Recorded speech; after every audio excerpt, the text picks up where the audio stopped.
শুধু ঈসা আলাইহিস সালামের প্রতি আরো 30টি হাদিস রেফারেন্সও আপনাদের সামনে পেশ করতে পারি। আরো মিনিমাম 30টি হাদিস মুখস্থ, শুধু হাদিস নম্বর না, জাকির নায়কের মতো হাদিস পড়ে ইবারত পড়ে আলহামদুলিল্লাহ। এরা তো হাদিস নম্বর বলে দেয় আর ধোঁকা দেয়, অথচ ওই কিতাবে হাদিসে নেই। কত এরকম ধোঁকাবাজি, রেফারেন্স দিয়ে দিয়েছে, অত হাদিসে নেই। চারম চল্লিশা এদের সমস্যা, চারম চল্লিশা শুনলে এদের সমস্যা হয় যে চারম করা বেদাত, চল্লিশা করা বেদাত। এটা টোটালি মূর্খামি এদের, না হলে কোনোদিন এই ধরনের বাকলা করবে না। চারমে কি করেন আপনারা? কোরআন শরীফ তেলাওয়াত করেন, কলমা পাঠ করেন, কবর জিয়ারত করেন, দোয়া করেন, মানুষকে খাবার খাওয়ান। আচ্ছা, এই কাজগুলি সাহাবায়ে কেরামের যুগে ছিল না? এগুলি মানে সাহাবায়ে কেরামের যুগে কোরআন তেলাওয়াত হতো না? সাহাবায়ে কেরামের যুগে তারা একে অপরকে খাবার খাওয়াতেন না? তারা কবর জিয়ারত করতেন না? নাউজুবিল্লাহ। হ্যাঁ, কি জঘন্যতম আর মূর্খামি কথা যে এগুলো হলো বেদাত। মানে চারম এটা হলো কোরআন তেলাওয়াত করার নাম, কবর জিয়ারত করার নাম।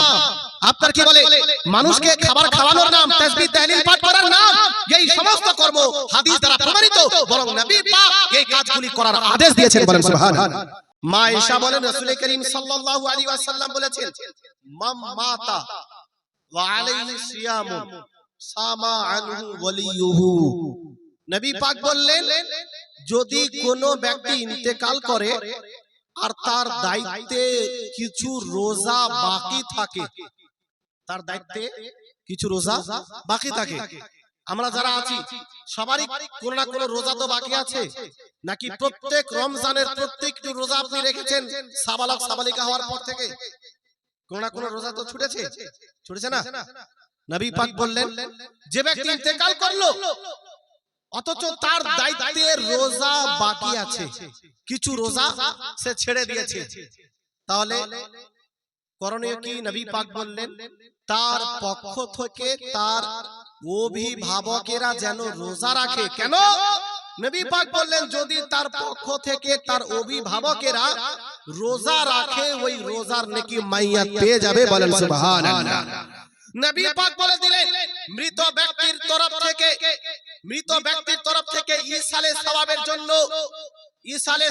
জন্য যদি রোজা রাখে, নফল রোজা, তাহলে এই রোজার নেকি ওই মাইয়াত পাবে। আর যারা নিজেদেরকে বুখারীর অনুসারী বলে, আহলে হাদিস বলে, আমি চ্যালেঞ্জ করছি, হাদিসটি একেবারে সহিহ হাদিস, বুখারীর হাদিস। নবী বললেন, যদি মাইয়াতের তরফ থেকে রোজা রাখা হয়, ওই রোজার নেকি ওই মৃত ব্যক্তি পেয়ে যায়, তো তোমরা কিভাবে বলছো যে মরে যাওয়ার পরে কেউ কোন রকমের নেকি পাবে না, মরে গেল, শেষ হয়ে গেল? এটা ভুল ধারণা মুসলমান ভাই। নবী বলে দিলেন যে যদি অভিভাবকেরা মাইয়াতের তরফ থেকে রোজা রাখে, ওই রোজার নেকি মাইয়াত পেয়ে যাবে, বলেন সুবহানাল্লাহ। তবে একটি কথা বলি, জীবিত থাকাকালীন কারো পক্ষ থেকে কারো ফরজ আদায় হবে না। জীবিত থাকাকালীন কারো পক্ষ থেকে কারো ফরজ আদায় হবে না। যেমন আপনি বললেন যে আমি জোহরের নামাজ পড়বো না আজকে, আপনার স্ত্রীকে বললেন যে তুমি আমার তরফ থেকে পড়ে নাও, হ্যাঁ ডবল পড়ে নাও, এটা হবে? আপনি গুনাহগার হবেন নামাজ ছাড়ার জন্য। তো ফরজ আপনার পক্ষ থেকে আদায় হয়ে যাবে না। তবে হ্যাঁ, যদি এমনিতেই আপনার স্ত্রী চায় যে আমি এক্সট্রা 2 রাকাত নামাজ আদায় করব, এক্সট্রা 4 রাকাত নামাজ আদায় করব, এবং আমি ওই নামাজের নেকিটা হাদিয়া করে দেব আমার স্বামীর কাছে, আমার বাবার কাছে, আমার মায়ের কাছে, তো ওই নামাজের নেকিটা আপনার কাছে পাঠাতে পারে, ওই নামাজের নেকি আপনার কাছে পাঠাতে পারে। আর এটা ফরজ হোক বা নফল হোক। আরো খোলাসা করি, আপনি জোহরের নামাজ আদায় করলেন, আর নামাজ আদায় করার পরে দোয়া করেন, হে আল্লাহ, আমি জোহরের নামাজ আদায় করলাম, যা আমি নেকি পেলাম, তুমি নিজের দয়ায় যা নেকি আমাকে প্রদান করেছো, এই নেকি আমি আমার মায়ের নামে, আমি আমার বাবার নামে হাদিয়া করলাম, তো এই নেকি আপনার বাবা মায়ের নিকটে পৌঁছে যাবে, বলেন সুবহানাল্লাহ। এটাও ফরজ হোক বা নফল, নেকি আপনি পাঠাতে পারবেন, কিন্তু কারো ফরজ কারো তরফ থেকে আদায় হবে না, এটা ব্রেনে রাখবেন। নবী পাক যেটা বললেন যে যদি অভিভাবকেরা রোজা রাখে, তার মানে ওই রোজার যে নেকিটা ওই রোজার নেকি মাইয়াত পেয়ে যাবে, বলেন সুবহানাল্লাহ। তো যারা এ কথা বলে যে মরে যাওয়ার পরে সব শেষ হয়ে গেল, আমলনামা বন্ধ হয়ে গেল, আর কেউ কারো নেকি পাবে না, এটা কি এই ধারণা সঠিক না ভুল? এজন্য বলেন এই ধারণা বুখারী বিরোধী ধারণা, এই ধারণা হাদিস বিরোধী ধারণা, এজন্য এই ধারণা মানা চলবে না। দ্বিতীয়, এটা শারীরিক ইবাদত। শারীরিক ইবাদতের আরেকটা উদাহরণ দিই, রোজা, নামাজ। রোজার উদাহরণ তো দিলাম বুখারী থেকে। নামাজ, নবী সাল্লাল্লাহু আলাইহি ওয়াসাল্লামের দরবারে একজন সাহাবী উপস্থিত হলেন। হাদিসটি বর্ণিত হয়েছে শারহুস সুদূর, ইমাম সুয়ুতি রাহমাতুল্লাহি তাআলা আলাইহি উল্লেখ করেছেন। ইমাম সুয়ুতি বলেন, রাসূল করিম সাল্লাল্লাহু আলাইহি ওয়াসাল্লাম বললেন, ইন্না মিনাল বিররি বাদাল বিররি আন তুসাল্লিয়া আনহুমা মা সালাতিক ওয়া আন তাসুমা আনহুমা মা সিয়াবিক। রাসূল করিম সাল্লাল্লাহু আলাইহি ওয়াসাল্লামের দরবারে একজন সাহাবী উপস্থিত হলেন। উপস্থিত হয়ে বললেন, ইয়া রাসূলুল্লাহ, আমার বাবা মা যতদিন দুনিয়াতে ছিল আমি তাদের সঙ্গে নেক ব্যবহার করতাম, ভালো ব্যবহার করতাম, সৎ ব্যবহার করতাম, তাদের খিদমত করতাম। ইয়া রাসূলুল্লাহ, এখন আমার বাবা মা দুনিয়াতে নেই, তারা দুনিয়া ছেড়ে বিদায় নিয়েছে, কিন্তু আমি চাইছি এখনো আমি তাদের সঙ্গে সৎ ব্যবহার করি। এখন কি করি? সৎ ব্যবহার করি, কিন্তু এখন তো তারা আমার নিকটে নেই, কিভাবে সৎ ব্যবহার করব? তাদেরকে কিভাবে রাজি করব, কিভাবে খুশি করব, কিভাবে তাদের আরো বেশি বেশি রাজি করব, কি পদ্ধতি আছে? রাসূল করিম সাল্লাল্লাহু আলাইহি সাল্লাম বললেন, শোনো, যদি এখনো তুমি তোমার মা বাবাকে বেশি বেশি করে রাজি করতে চাও, বেশি বেশি করে সন্তুষ্ট করতে চাও, বেশি বেশি করে খুশি করতে চাও, তো শোনো, তুমি যেমন তোমার জন্য নামাজ আদায় করো, তদ্রূপ তোমার বাবা মায়ের জন্যও নামাজ আদায় করো, বলেন সুবহানাল্লাহ।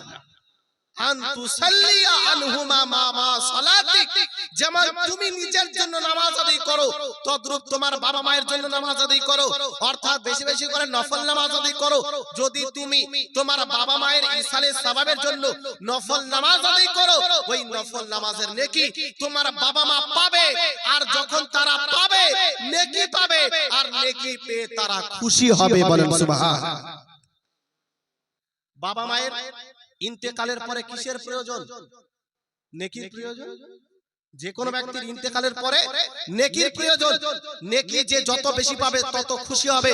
নবী পাক বললেন, তুমি তোমার বাবা মাকে যদি বেশি খুশি করতে চাও তাহলে নামাজ পড়ো। অন্য জায়গাতে বললেন, তুমি রোজা রাখো, যদি নামাজ পড়ো, রোজা রাখো, এর মাধ্যমে তুমি তোমার পিতামাতাকে খুশি করতে পারবে এবং তাদের কাছে নেকি পাঠাতে পারবে, বলেন সুবহানাল্লাহ। তো বুঝা গেল শারীরিক ইবাদতের মাধ্যমে মাইয়াতের কাছে নেকি পাঠানো যাবে। দ্বিতীয়, টাকা পয়সা। আপনারা অনেকেই দান করলেন, আর অনেকেই দান করবেন। মসজিদের জন্য টাকা পয়সা দান করি, মাদ্রাসার জন্য, কবরস্থানের জন্য, ঈদগাহের জন্য টাকা পয়সা দান করে থাকেন। এ প্রসঙ্গে একটি হাদিস শোনাই বুখারী প্রথম খণ্ড পেজ নম্বর 186। প্রথম খণ্ড পেজ নম্বর 186। নবী সাল্লাল্লাহু আলাইহি ওয়াসাল্লামের দরবারে একজন সাহাবী উপস্থিত হলেন। এসে বললেন, ইয়া রাসূলুল্লাহ, ইন্না উম্মি উফতুলিতাত নাফসুহা। ইয়া রাসূলুল্লাহ, আমার মা ইন্তেকাল করেছেন, ওয়ালাম তুসি, আর উনি কোনো ওসিয়ত করেননি যে আমার দুনিয়া ছেড়ে যাওয়ার পরে আমার জন্য 500 টাকা দান করে দেবে, 1000 টাকা দান করে দেবে, এমন কোন ওসিয়ত আমার মা করেননি। নবী পাককে জিজ্ঞেস করলেন ওই সাহাবী, আফা লাহা আজরুন ইন তাসাদদাকতু আনহা। ইয়া রাসূলুল্লাহ, আমি নিজের তরফ থেকে নিজে নিজে যদি আমার মায়ের জন্য সাদকা করি, দান করি, ওই দান, ওই সাদকা আমার মা পাবে কিনা? তো নবী এ কথা বললেন না যে তোমার মা যা করেছে সেটাই পাবে, আর কিছু করা যাবে না, কোনো উপকার করা যাবে না। না, নবী পাক বললেন, না, হে আমার সাহাবী, শোনো, তোমার মা যদিও ওসিয়ত করে যায়নি তোমাকে দান খয়রাত করার, কিন্তু যাও, তুমি যদি তোমার মায়ের জন্য দান করো, সাদকা করো, ওই দানের নেকি তোমার মা পেয়ে যাবে, বলেন সুবহানাল্লাহ। বুঝা গেল? দান এর মাধ্যমে টাকা পয়সা দান করে মৃত ব্যক্তির কাছে নেকি পাওয়া যাবে, এটাও বুখারী দ্বারা প্রমাণিত। তো দুটা প্রমাণ হয়ে গেল, একটা শারীরিক ইবাদত আর একটা আর্থিক ইবাদত। আর একটা বাকি আছে শারীরিক এবং আর্থিক উভয় মিলিত হজ। হজ করলে নেকি পাবে কিনা এ প্রসঙ্গে নেসাই শরীফ দ্বিতীয় খণ্ড পেজ নম্বর একেবারে 2 শুরুতেই হাদিসটি বর্ণিত হয়েছে। 2 নম্বর পেজ, এক মহিলা নবী সাল্লাল্লাহু আলাইহি ওয়াসাল্লামের দরবারে উপস্থিত হলেন, এসে বললেন সালাতিন নবিয়্যা সাল্লাল্লাহু আলাইহি ওয়াসাল্লাম আন আবিহা লাম ইউহাজ্জি।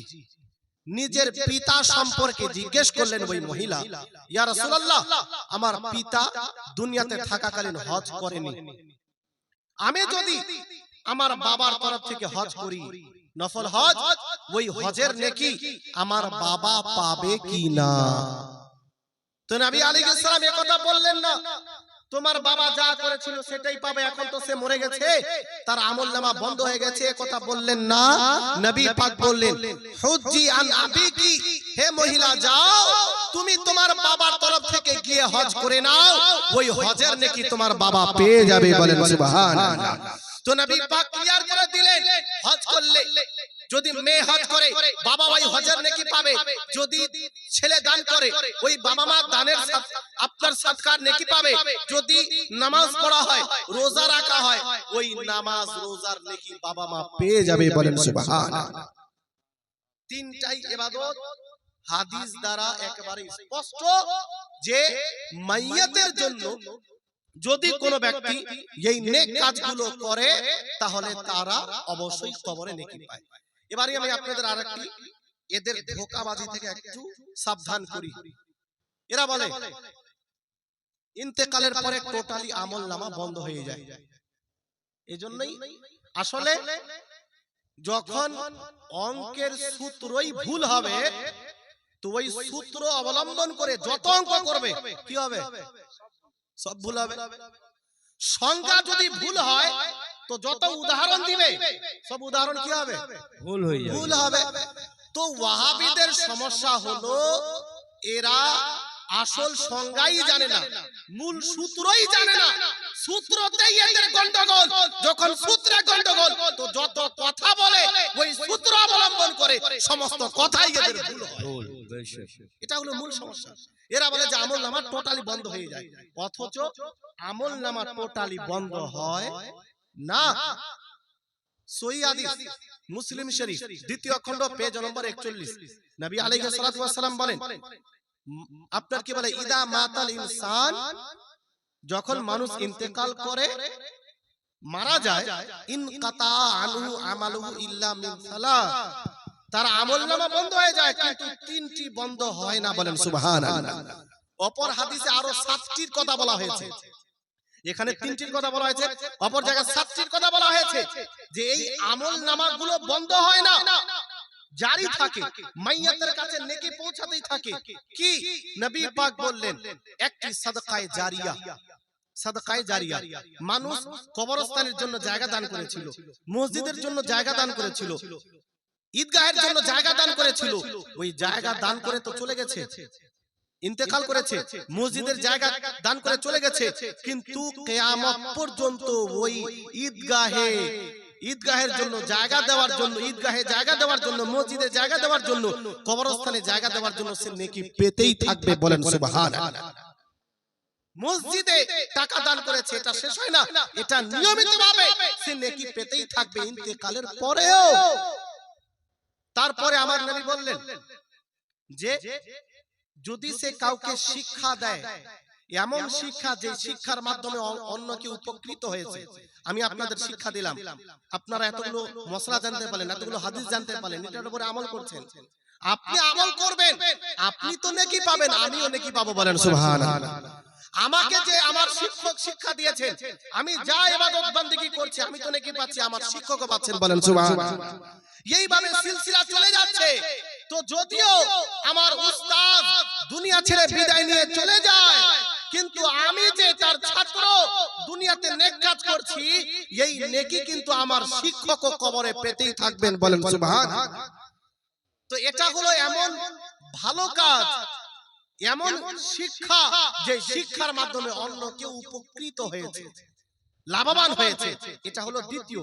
তৃতীয় নবী পাক বললেন, নেক সন্তান যদি দুনিয়াতে ছেড়ে যায়, আপনার ছেলেকে আপনি নামাজে বানিয়ে গেছেন, সৎ পথে তাকে চলতে শিখিয়েছেন, হালাল পন্থায় উপার্জন করতে শিখিয়েছেন, নেক সন্তান পরেশগার, যদিও পিতামাতা দুনিয়া ছেড়ে চলে যায়, ওই সন্তানও পিতামাতার কাজে আসবে, ওই সন্তানের কারণে পিতামাতা কবরে নেকি পেতেই থাকবে। বলেন সুবহানাল্লাহ। তো যারা এই কথা বলে যে মরে গেল টোটালি আমলনামা বন্ধ হয়ে গেল, এদের এই দাবিটাই ভুল। যখন এই দাবি ভুল, সুতরাং এরা বলে যে মরে গেল, শেষ হয়ে গেল, আর কোনো কিছু পাওয়া যাবে না, সব ভুল। নারে তাকবীর, নারে রিসালাত, নারে তাকবীর, নারে রিসালাত, মাসলাকে আলা হযরত মুফতি গুলজার মিসবাহি সাহেব। কয়েক মিনিটে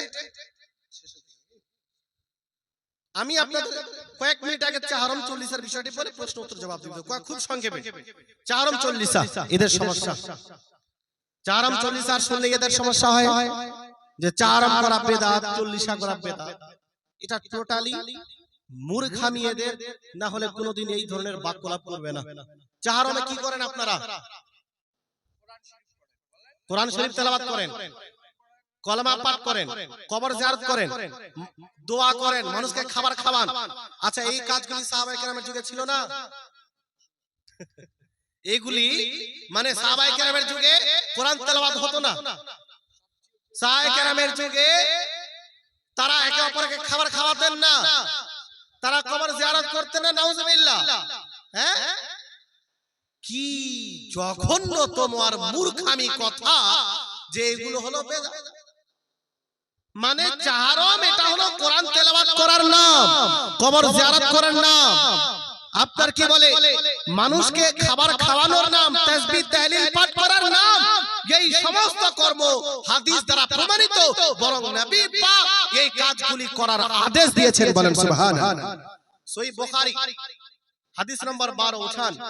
নবী পাককে নবী পাক বলেন, জিজ্ঞেস করেন তোমরা কি জানো আইয়ুল ইসলামি খায়র, ইসলামে উত্তম কাজ কি? নবী আলাইহিস সালাম বলেন, তুতিমুত তাম, ইসলামে উত্তম কাজ হলো মানুষকে খাবার খাওয়ানো। বলেন সুবহানাল্লাহ। এটা হলো উত্তম কাজ।